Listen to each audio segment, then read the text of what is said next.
Salut à toi qui veut reprendre le contrôle de ta vie, ici c'est Zenrila et dans cette vidéo, je voulais te parler à nouveau d'un comportement que tu peux avoir dans ta vie et des trucs que je vois trop souvent et qui me font de la peine, qu'on va voir encore plus par exemple dans la période où on est ici. Je n'y avais pas pensé, mais c'est vrai, c'est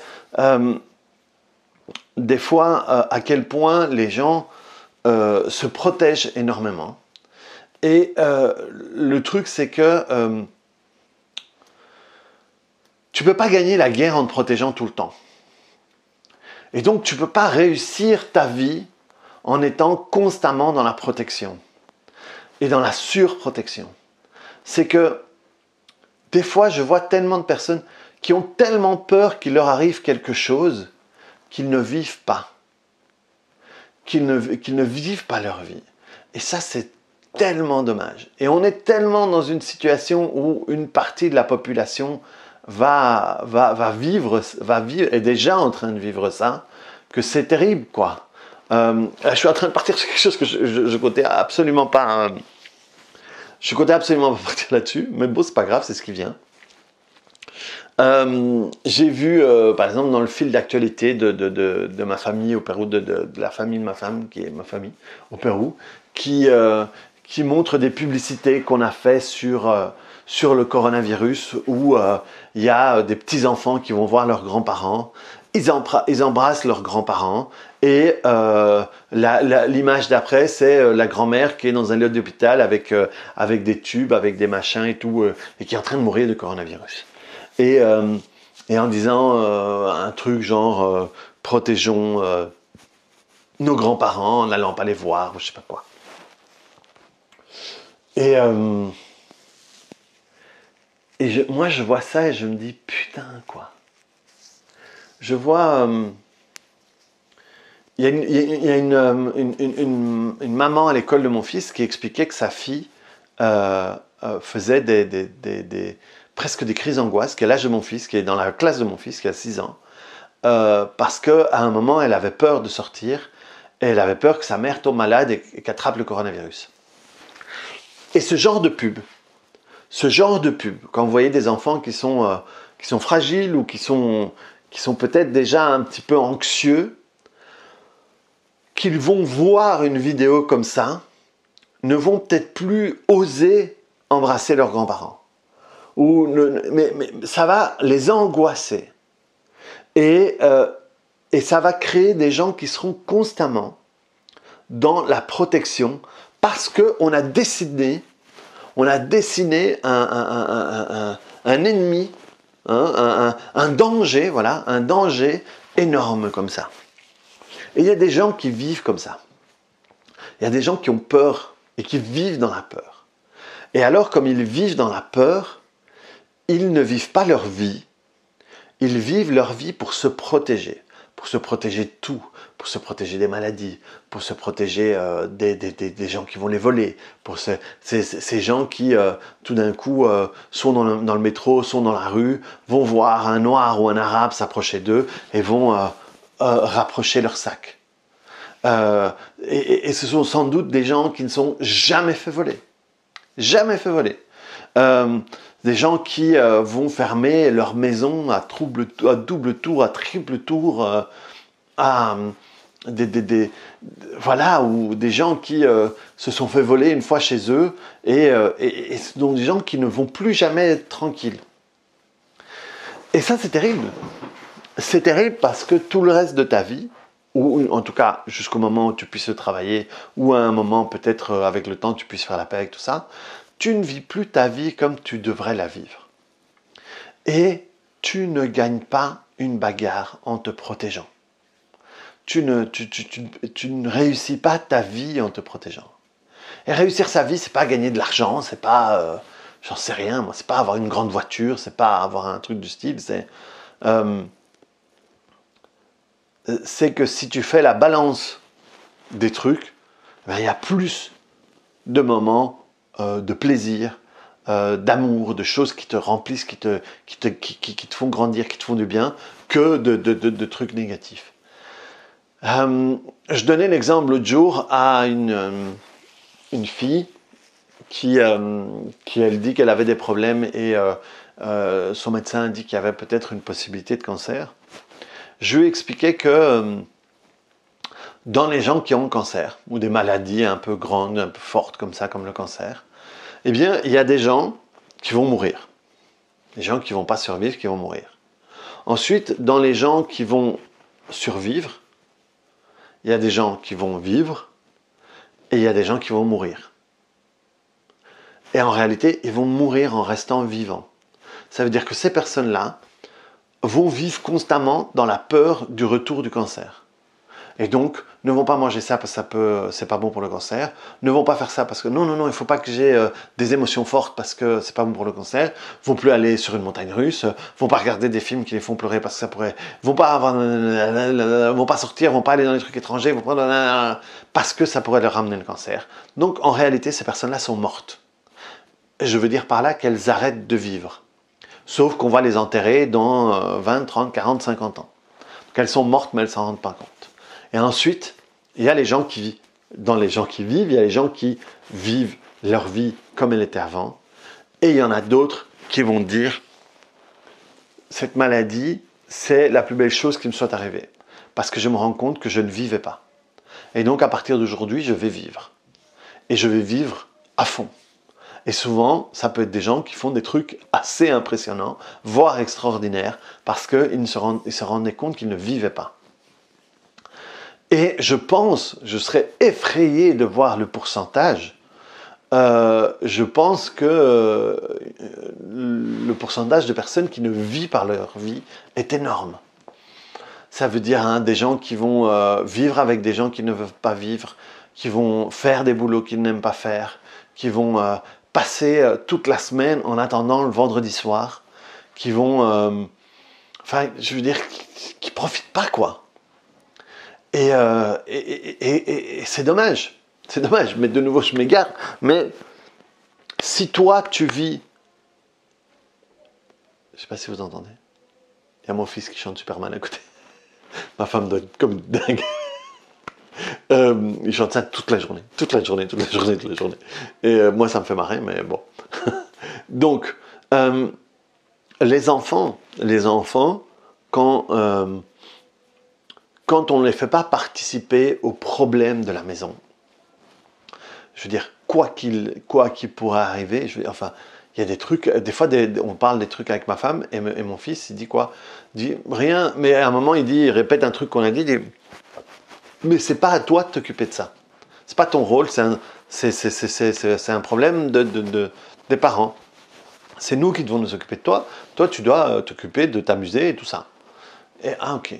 Et alors, il s'amuse, il joue parce que il faut moi, je vais tout faire pour qu'il garde. C'est pas de l'insouciance, mais quand même le truc de profiter de la vie, quoi. Profiter de la vie, changer d'émotion autant de fois qu'il veut. Parce que d'une certaine manière, c'est comme ça que je m'efforce de vivre aussi. Moi, je vis beaucoup plus ma vie maintenant qu'il y a quelques années. Parce que je me rends compte maintenant que je ne la vivais pas spécialement. Ou, ouais, il y a des trucs qui prennent de la place dans ta vie. Je dis pas, si tu n'aimes pas ton boulanger, quoi, tu vois, que tu vois une fois tous les 3 jours, ou une fois par semaine. Ou ta belle-mère que tu vois tous les 6 mois. Voilà, il y a tellement de gens qui vivent avec quelqu'un qui n'aiment plus, qui ne supportent plus parfois, qui ne supportent plus leur odeur, leur manière de parler ou leur truc du style. Des gens qui ont des boulots qui les font gerber, quoi. Des trucs. Et le problème, c'est qu'on croit que, ah oui, mais tu crois que c'est facile. Le nombre de personnes qui m'ont dit, tu crois que c'est facile. Et dis toi, t'as facile, toi, parce que tu fais ce que tu veux, tu travailles de chez toi, Je dis, oui, c'est vrai. Mais tu crois que c'est facile quand... Moi, je suis parti du chômage, quand j'étais au chômage, sans diplôme, en faisant un truc que tout le monde croyait que c'était des conneries, quoi. Ouais, changer ça, mais ça ne se change pas. Je veux dire, mais voilà, c'est juste que c'était ça, ou retourner dans un boulot 9-5, quoi. J'étais dans une entreprise, dans une multinationale en informatique, Et alors que, honnêtement, moi, j'ai toujours pu installer mes ambiances et tout, donc c'était pas la mine, mais je me voyais absolument pas vivre cette vie-là. Et le truc, c'est que, c'est quoi la vie que tu veux vivre? Si tu sais pas c'est quoi la vie que tu veux vivre, c'est quoi que la vie que tu n'as plus envie de vivre? Et une fois que tu peux déterminer, ou tu peux déterminer ce que tu veux, et alors dire, ok, qu'est-ce que je dois faire aujourd'hui pour aller vers ça? Et pas, ouais, mais c'est pas possible parce que, oui, mais tu crois que, oui, mais non, non, non, non, c'est pas ça que je te demande. C'est, ok, ce truc, il est là. C'est un rêve infini, c'est un truc qui te paraît impossible. Soit, ok, ça te paraît impossible, très bien. Les gens qui ont fait des trucs impossibles, il y en a plein. Quelle est la première étape que tu pourrais faire pour aller par là? Juste ça. C'est impossible, c'est pas grave. Ok, c'est un hobby. Ah, la première étape que je pourrais faire, c'est ça. Et la deuxième étape, c'est ça. Et tu vas en t'approchant vers ça. Si tu ne sais pas ce que tu veux faire, mais tu sais ce que tu ne supportes plus, ce qui te file de l'urticaire, ce qui te fait chier. Et, ok, qu'est-ce que je peux faire ou pour changer ça, ou pour ne plus avoir à faire ça? Et va là-bas, et tente, vas-y, essaye. Qu'est-ce que tu as à perdre, bordel? Moi, je ne te dis pas de plaquer tout du jour au lendemain, d'aller dire à ton boss, va te faire foutre, je veux faire acrobate au Cirque du Soleil et que tu fais 120 kilos et que tu vois plus tes pieds depuis 15 ans, tu vois. Bien que, même comme ça, il y a la possibilité. C'est, ok, qu'est-ce que je peux faire aujourd'hui pour aller par là? Pourquoi est-ce que c'est si important? Parce que ce qui est important, c'est pas le jour où tu vas arriver à ton but ultime. Ce qui est important, c'est tout le trajet que tu vas faire. Parce que ce qui te rend heureux, c'est ce qui te fait évoluer. Quand tu évolues, quand tu grandis, c'est là que tu es heureux. Parce que si ton but c'est avoir une maison avec une piscine, avoir donné des conférences devant 150 personnes ou devant 1000 personnes, ou comme Tony Robbins qui fait 10 000 personnes et maintenant il fait un truc en ligne, je crois qu'il y en a 60 000 ou un truc du style. Si je pars d'ici où je suis et demain je fais mon rêve, eh bien une fois que j'aurai fait mon rêve, ça va devenir possible, ça va devenir du déjà vu et ça va très vite s'estomper. Ce qui est chouette, c'est le trajet. Je vais y arriver, je vais y aller. Tout ça, c'est ce qui te donne l'excitation. Et c'est ça qui rend heureux. C'est le fait d'évoluer, c'est le fait de grandir, c'est le fait que tu te rends compte que tu es capable de faire ça. Voilà, moi, dans tout mon parcours avec les thérapies comme je le fais, la première fois, ça a été travailler sur un souvenir. La deuxième fois, c'était le fait de parvenir à faire une phobie. La première fois que j'ai fait une phobie en moins de 10 minutes, quoi. Mais mon objectif, c'était quoi? Mon objectif, c'était aller à Habilitat, au centre des intoxications carcérales à Hawaï, et apprendre le protocole des addictions. Ça, c'était mon but ultime. Eh bien, le truc, c'est que maintenant, je peux le faire 3 fois par jour, tous les jours, si j'ai envie. Avec du résultat. Et en réalité, c'est le fait de aller, qui était tellement génial. C'était beaucoup plus génial que la première fois où je l'ai fait. La première fois où je l'ai fait, c'était kiffant à mort. Mais voilà, par exemple, quand j'ai eu mon niveau 4, en Faster EFT, je l'ai reçu à Hawaï. Et ils ont décidé, pour me faire plaisir, de le donner devant tous les résidents. Et alors, ils m'appellent et tout le monde qui crie parce que je m'étais fait pote avec la plupart. Et donc, ils faisaient du bruit et tout ça. Et c'était super chouette. Et je l'ai reçu et tout. J'étais super content. Et quand je revenais vers ma chaise, dans ma tête, je me dis, what's next? C'est quoi la suite? Parce que j'étais... j'ai profité que ce temps-là. Donc, ce qui est génial, c'est le trajet. C'est le fait de le faire, c'est le fait d'y arriver, c'est le fait de te rendre compte que tu peux faire plus de trucs. Si ton rêve c'est la guitare, au départ c'est être capable de faire 3 notes. Ah ouais, j'ai appris 3 notes. Et après à un moment de faire une mélodie avec ces 3 notes. Et après faire ta chanson préférée. Et tout ça c'est des petites victoires, c'est des moments qui sont super chouettes. Et là tu es en train de vivre ta vie. Là tu es en train de vivre un truc. Par contre c'est, ouais non... non, je vais pas jouer parce que si je joue et que je vais être en face de quelqu'un, ils vont voir que je joue pas bien et ça va être nul. Et alors ils vont me faire un reproche. Donc je le fais pas. Tu peux pas réussir ta vie comme ça. Tu peux pas avoir une Rolex à 50 ans. Non, mais tu peux pas avoir un truc où à la fin, tu dis waouh, ok. Le but c'est à la fin de ta vie, c'est de te dire ouais, ok, je suis prêt à refaire la même, quoi. Je suis vraiment content de ce que j'ai fait. Je suis arrivé à, je ferai plus de ci, plus de ça. Mais ce qui est triste, c'est j'aurais aimé faire ci, quoi. J'aurais aimé faire ça.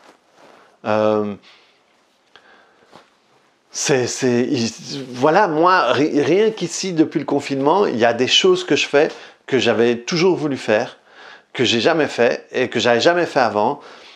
Et depuis que je le fais, c'est pire que Red Bull, quoi. Ça me donne des ailes, ça me donne des envies de faire encore plus de choses, ça me donne plein d'idées, ça me permet de faire des trucs que j'avais jamais fait avant, de gagner des sommes que j'avais jamais gagnées avant et que à aucun moment je pensais au fait de gagner cet argent-là quand j'étais occupé à le faire. C'est un moment que j'ai dit waouh, waouh, waouh, et à un moment je fais mes comptes et je dis waouh, et parce que j'y avais jamais pensé. Alors qu'il y a quelques mois, quelques années, j'étais obsédé sur le fait de gagner plus d'argent parce que j'ai vécu une période où j'avais pas l'argent que je voulais avoir. Et maintenant, j'ai plus que ce que je voulais avoir, mais sauf qu'à aucun moment, j'ai pensé à ça. J'ai pensé à faire ça, j'ai pensé à faire ça, j'ai pensé à faire ça, j'ai des idées, j'ai fait, j'ai échangé et je sais qu'il y en a certains qui regardent, donc je vous remercie les gars, mais les gars et les filles, les moments que je passe dernièrement avec mes étudiants sont succulents. Sont succulents parce que je fais un truc que je kiffe à mort et ils en redemandent. Et par exemple, comme ce truc sur le poids, d'une certaine manière, je me suis laissé pousser par eux. Hein. C'est pas eux qui m'ont poussé à le faire. Eux, ils m'ont proposé. À un moment, j'ai dit banco. Mais c'est génial, quoi. C'est génial. Et c'est juste parce que j'ai lâché certains trucs, j'ai libéré certaines choses. Donc, les cours en ligne, parce que ici c'est un peu ça, les cours en ligne, moi, ça me plaisait pas la manière dont j'essayais de le faire avant. Et dans ma tête, il y avait de ça. Et je dis, si je propose ça, ça va pas être nul, ça va être nul, ça va pas donner comme j'aurais voulu que ça donne. Et le fait de me lancer au confinement, faire des cours sur Zoom, je me suis dit, voilà, c'est comme ça que j'ai envie de faire les cours en ligne. Même si à un moment j'en ai marre de le faire, j'ai les enregistrements, je peux vendre les enregistrements. Mais au moins je serai content de la manière dont ça se fait. Et c'est juste parce que j'ai testé. Donc il faut que tu testes, il faut que tu te lances. Enfin, tu fais ce que tu veux. Mais si tu en as marre de la manière dont tu vis ta vie, teste, tente. Et là, tu risques d'avoir des résultats qui vont te surprendre. Et c'est ça qui est chouette, c'est ça qui est... Il n'y a rien de mieux que d'être surpris par ta vie, positivement, et avoir peur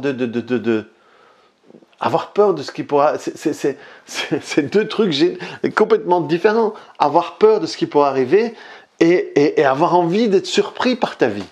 C'est l'opposé, quoi. Et c'est dommage quand je vois des gens et quand je vois des couples ensemble qui sont comme ça, où tu dis... Oh, j'avais un type comme ça au boulot et je rigolais avec mon pote Paolo, je disais j'ai tellement la sensation que ce type, si à un moment tu le découpes avec un couteau, tu ouvres, ça sent la naphtaline à l'intérieur. Le type, il avait, je sais pas quel âge il avait à ce moment-là, il devait avoir 20 et des piges et son rêve c'était rentrer à la maison, mettre ses charentaises et s'asseoir dans dans son fauteuil en velours, j'en sais rien. Et si c'est ok pour lui, c'est très bien. Mais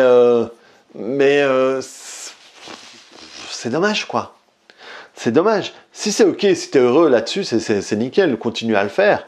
Mais le problème, c'est que souvent, ces gens-là font ça et aimeraient autre chose, quoi. Aimeraient autre chose. Et donc, voilà, moi, c'est à toi que je parle. Si c'est toi, tu veux autre chose, fais autre chose. Détermine ce que tu veux. Si tu sais pas, détermine ce que tu veux plus. Et alors, arrange-toi pour arrêter de faire ce que tu veux plus. Et tu tentes autre chose. Tu sais pas quoi, mais tu tentes. Et tu verras quand l'autre chose, si ça te plaît ou pas. Et au bout d'un moment, tu vas tomber sur un truc qui te plaît vraiment. Si tu sais ce que tu veux, vas-y, fonce. Mais à un moment, il faut le faire parce que si tu continues à être dans la protection, ouais, c'est ça. Et j'entendais un type aujourd'hui qui parlait de tout ça et il a dit, c'est quelqu'un d'âgé, 70 ans, 70 ans, et qui disait, je préfère... il dit, je sais qu'on n'est pas en dictature, mais il dit, je préfère mourir du coronavirus en liberté que survivre du coronavirus en dictature. Et je m'en fous du truc dictature ou pas, c'est pas ça le but. Hein. Mais c'est... je préfère mourir en faisant quelque chose qui me plaît que vivre en faisant quelque chose qui me plaît pas, quoi. Et je comprends que pas tout le monde est comme ça. Et je pense que voilà, il y a une éducation, il y a une envie de vivre, quoi. Mais voilà, et j'imagine que si tu regardes des vidéos comme les miennes, c'est que t'es pas le gars qui sent la naphtaline à l'intérieur de lui, quoi. C'est que tu as envie de plus. Mais va vers le plus, bordel. Donne-toi cette chance-là, donne-toi l'opportunité et fais des putains d'erreurs, quoi. Trompe-toi. Et vas-y, et apprends de tes erreurs, mais fonce, quoi. Enfin bon, voilà. Reprends le contrôle de ta vie. Clique sur le bouton j'aime. Dis-moi si ça te parle et on se voit très bientôt sur une autre vidéo. Allez, ciao!